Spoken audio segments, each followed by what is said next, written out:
सोमनाथाय नमः। ॐ मल्लिकार्जुनाय नमः।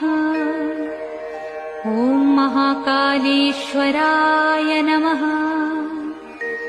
ॐ ओंकारेश्वराय नमः। ॐ वैद्यनाथाय नमः।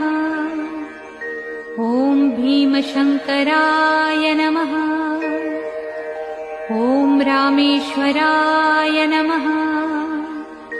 ॐ नागेश्वराय नमः। ॐ विश्वेश्वराय नमः। ॐ त्र्यंबकेश्वराय नमः।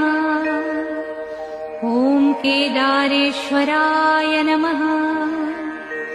ॐ भुस्मेश्वराय नमः।